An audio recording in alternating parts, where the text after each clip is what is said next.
First question. Why do you feel it is important for young adults to understand more about your research? I think research can be really scary, and people get intimidated by research, and so they're more apt to listen to their peers, which, while great, your peers are wonderful resources for all kinds of things. Sometimes their advice isn't the best or most accurate, and so I think it's really important to understand how to be a critical consumer of information that's out there.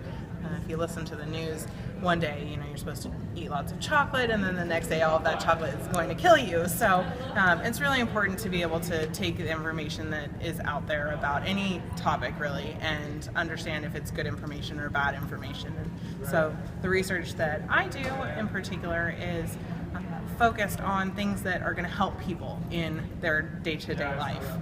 Whether it's communication or conflict or how to parent effectively, and those are things that people need every day. And so it's really important to understand how to effectively kind of pick out which information is going to benefit you and what's not. Explain to me what is your main finding and explain it in such a way that it could be a layperson and a critical consumer. So one of the areas that I do a lot of research on is how people's beliefs, whether it's religion or spiritual beliefs or belief in like a higher power or connection to nature, something like that, impacts how they interact with people, whether it's a romantic partner or a peer or a child. And I think one of the important things is that what we're taught growing up really matters in how we shape how we believe about other people and what we expect from them.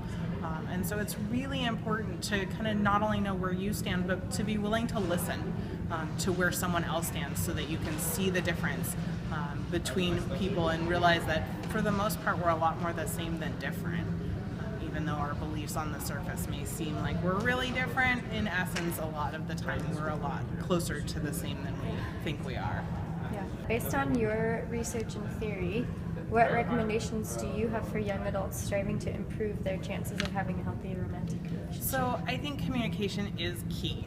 And communication doesn't have to mean agreeing with the other person. I think that sometimes when we grow up, conflict is pushed under the rug or it's not acceptable in our household, and conflict happens. It's something that everybody experiences. I don't know a single person who can say I've never disagreed with someone in my entire life, because inevitably we do. And so it's okay to have conflict. It's about how you manage that conflict. So being able to express your opinion and listen, really listen, and not be thinking about, oh my gosh, what am I going to say next?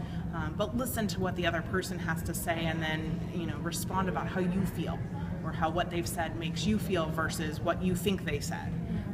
And to really be able to understand kind of where we might disagree, and that it's okay to have differences of opinion. It's more about how we engage those things that matters.